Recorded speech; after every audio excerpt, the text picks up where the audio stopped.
1963. Right. Since 19. So how many years is that? How many years is that? Yeah. You know, 37, 19, 37, 19, 56. Oh wow. 56, right.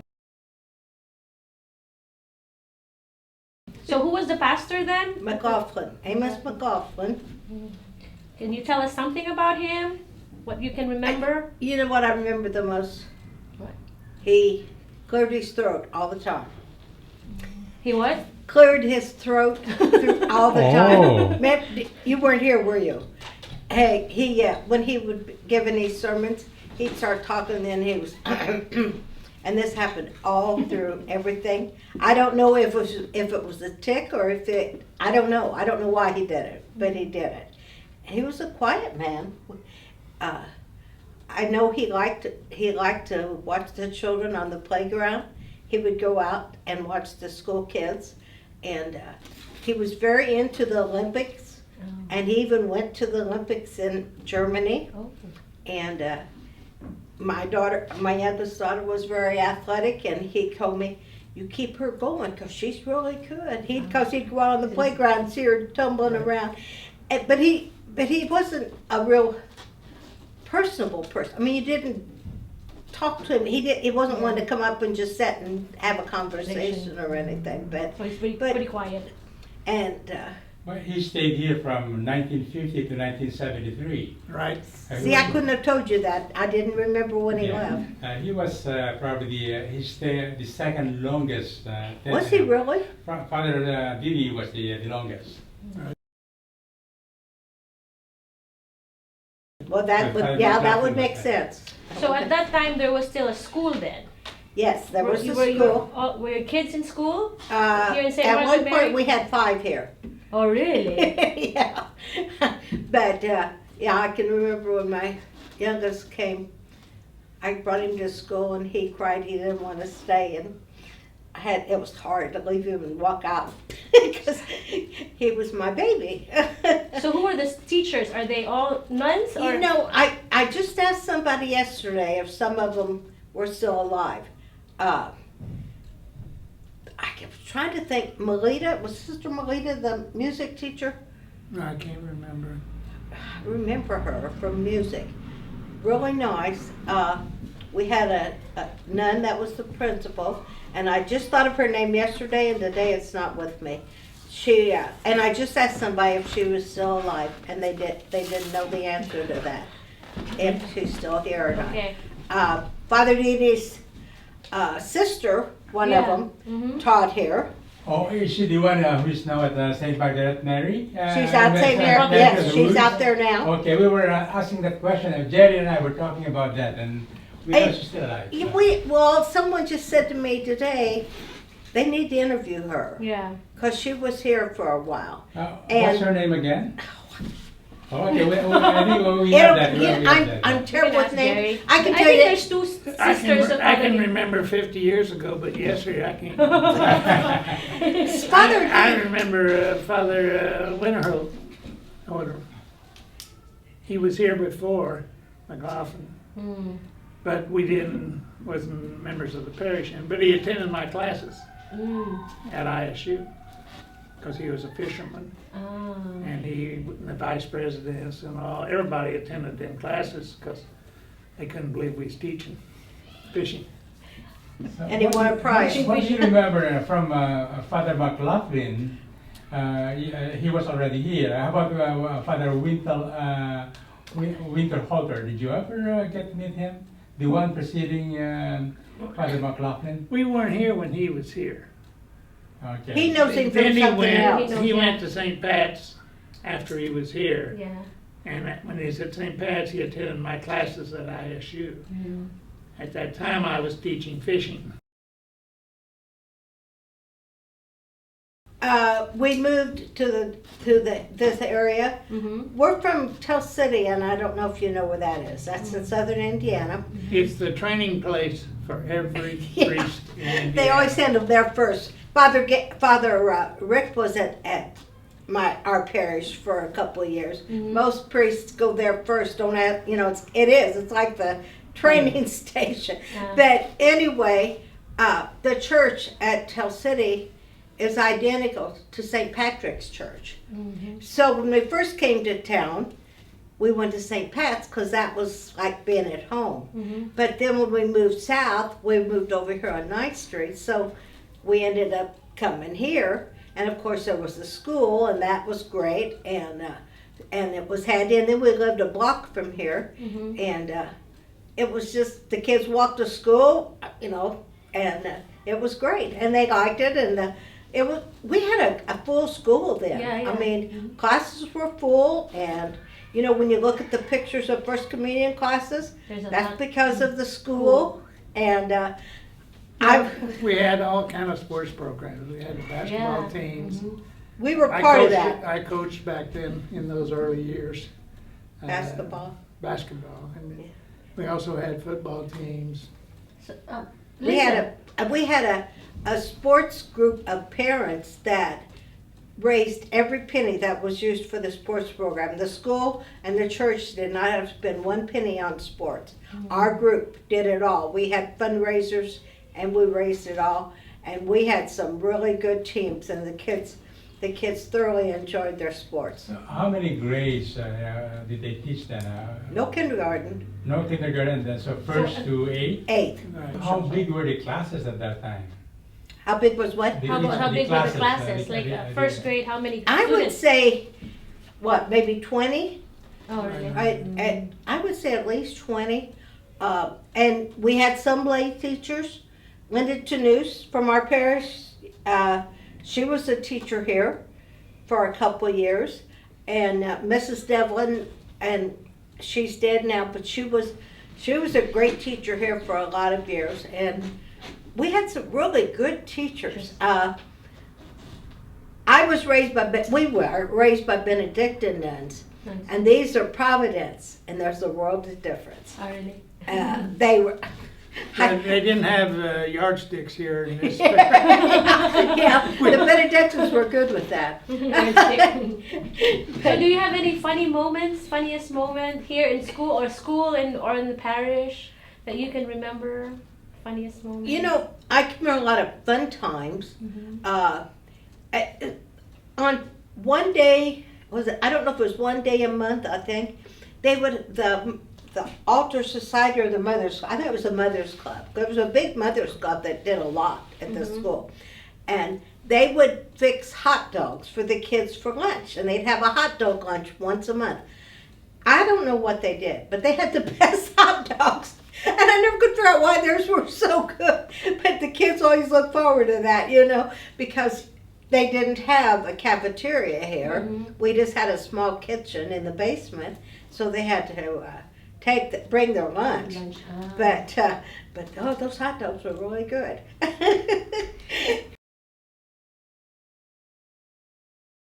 Now, Linda, you are involved with the noodle. Yeah. I don't noodle know if making. that's the right word. What got you started? Well, you know, when I was raising my kids, I said I don't have time to go down and do things down here for the school because I was working and raising kids. I went to college a few years and everything, and I said when I retire, I'm gonna go down and help. Well, when I first came, they had one machine and it hooked onto the table, and they turn it and they would roll the noodles out. Cut the noodles with that machine. I thought, this is crazy. Well, then Father Ron came along. And Father Ron went somewhere and he bought us the whole fancy mixer with the attachments for the noodles Mm-hmm.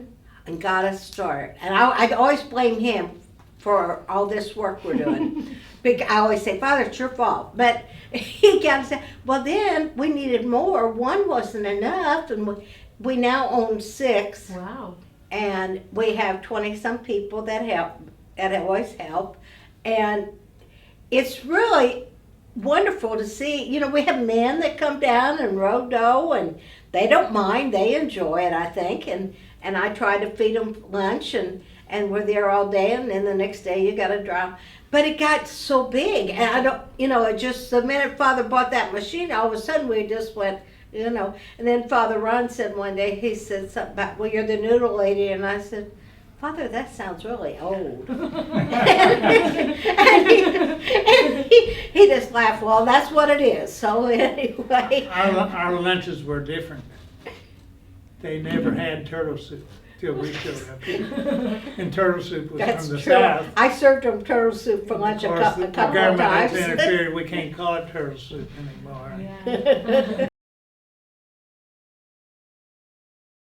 Can you tell us something about the construction of the new church, the current church? Yeah. You know, How did it come about? we didn't, this was finished when we came. That's right. That was finished in '57.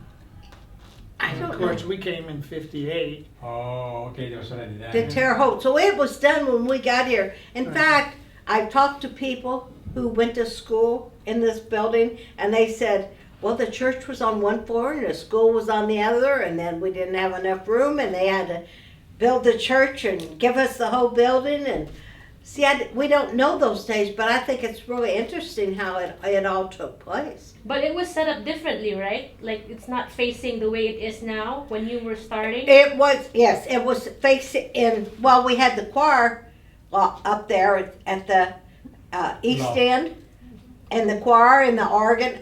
I still don't know why they closed that off, but It was the balcony.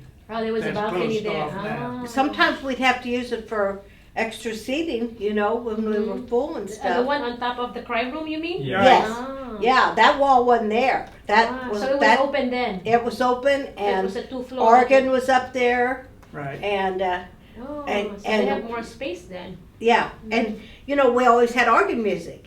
Now we don't have organ music anymore. Of course, we're used to piano now, and we don't think about it. But when at the first, it was like, ooh, most churches have an organ, but you really don't need one. But we were so used to an organ, you know. I know when I looked at these pictures, I was shocked that how much the people in the parish worked on changing that. I did not know that. I thought they had a contractor come in and he just took over and did the switching. But those No, the pictures pictures showed that a lot of the the people- parishioners did a lot of work, and I did not realize that. They took the kneelers out, and we was right at home. That's the way it is in Rome. There are no kneelers in Rome. I mean, it's all just like this church, People don't believe us when we say that. right? And of course, we went to Rome and spent And there were no kneelers in the 3 churches weeks there. there. And I just 2 weeks ago, there was a boy sat behind us in church and he had a beautiful voice. And after church, I said something to him about his beautiful voice, and I really enjoyed him singing. He was from St. Pat's, and he had not gotten there to church, so he came to our church. And he said, it's so different. And I said, I know, no kneelers, right? And he said, yes. And I said, but they don't have kneelers in Rome. And see, Father Dee Dee's the one that said, we don't need kneelers. They don't have them in Rome. Why do we need them? And I said to him, you know, that about that. And he did not realize that there were no kneelers in Rome. And I don't think most people do. But Yeah, they're trying to bring him back. That isn't gonna work. You already know it. Well, maybe you can tell us about the closure of the school. What happened? Yeah, they closed. Why they closed the school? I'm sorry, say it again. What Why did they close the school? Well, that was Father Dee Dee made that decision. He thought it was eating up the parish finances, and there wasn't enough kids anymore to justify it. And we lost a lot of people at that time because of it. And we've gotten some of them back, but we still have lost some because people were upset that their kids couldn't go to school here. No, they closed Schulte too, and it was And he was, basically because of expenses. Yeah. you know, For us, we had how many kids? Schulte 3 3, but when it closed. and the oldest was the last when it closed was the last to graduate there. But But didn't Schulte High School close for a similar reason? For The high expenses. school. the high Closed school- before the school? Yeah. The high school also. The closed, school closed, when did school close? I'm not sure the year. Schulte closed in 1977, Right. Mhm. but I don't remember the year this closed. I know two of mine had to go to Sarah Scott. Yeah. I can't put the years Yeah, it was together. already closed when they arrived in 80. Yes. I don't think they were that far apart. Mhm. See, where we're from, and I know you probably don't know this, but Tell City, the Catholic school, the state bought that school for $1 a year, and it was a public school. And all our, I went to parochial school for 8 years. Didn't cost my parents a penny. No tuition. No tuition because the state paid $1 a year to use that facility, and the nuns, the Benedictine, Benedictines. and we had a few male instructors, and the principal was a male. It was a whole different thing. When we moved here, and it was like, you have tuition? We never heard of that. Right. You know, it's a whole different type of But there setup. wasn't many schools like that in Indiana. I don't know why it was This that was way. a parochial school that never charged anything. And we had for people religious to- instruction. We went to mass every morning, Right. just like they did, you know. So we were used to going to a school like that. So, of course, I wanted the kids to do that, and so they did for all the years, except for the last two didn't get a finish here.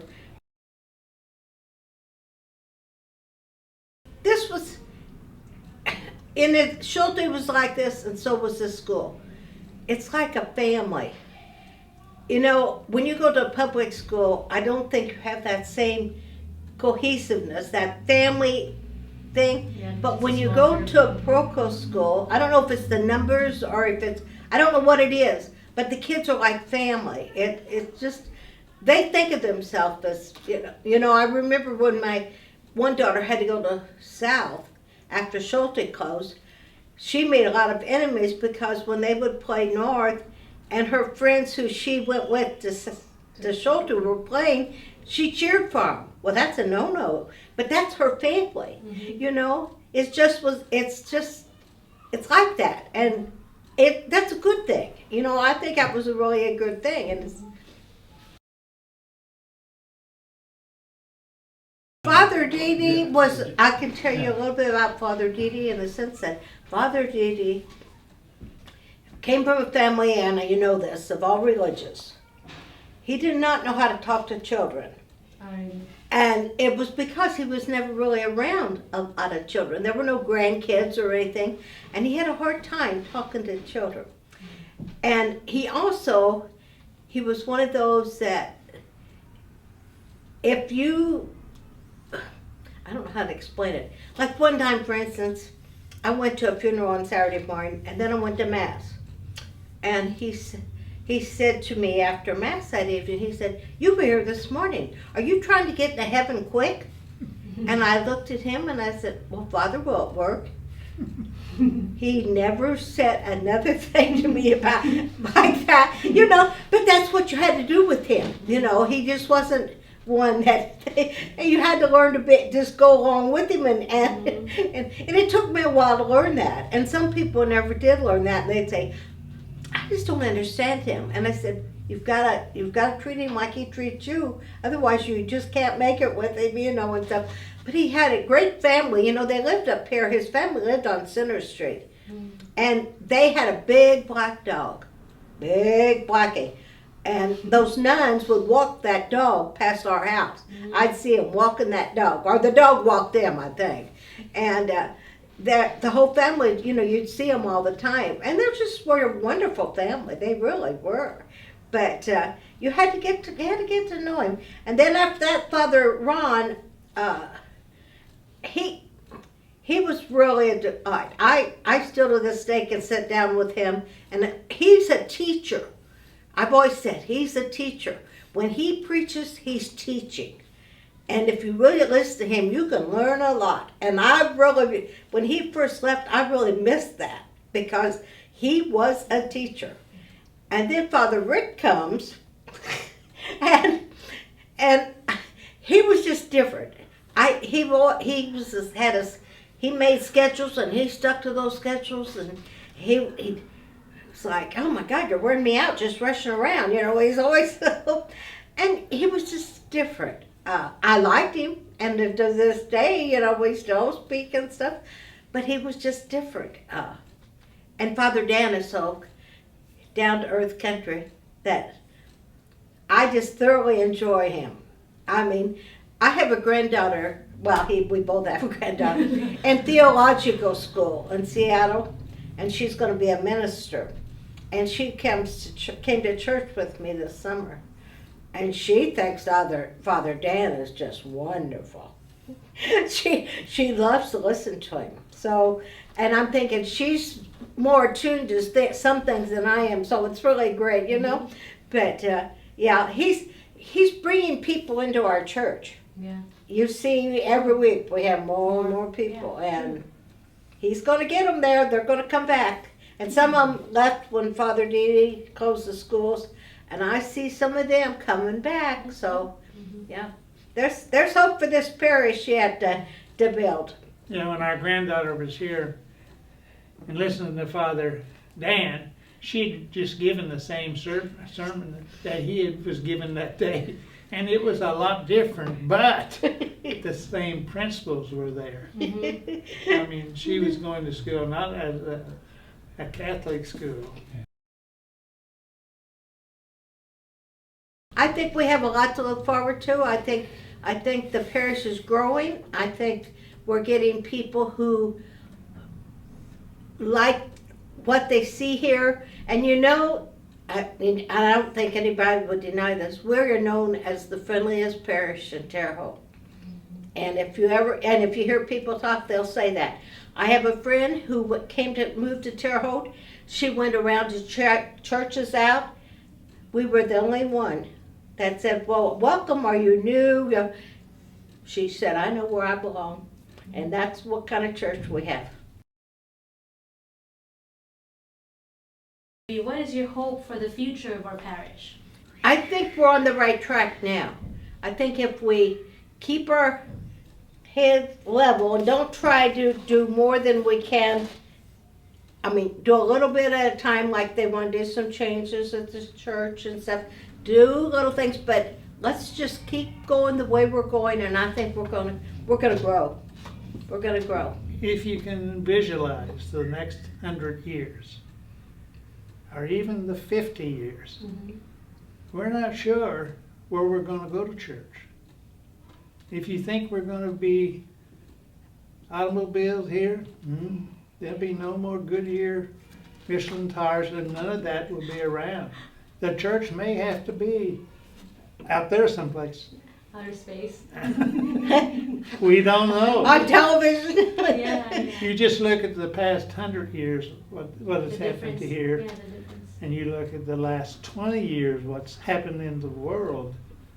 Well, you know, the Catholic Church is going through a real transition worldwide right now. There's a lot of controversy over some things. We all know that.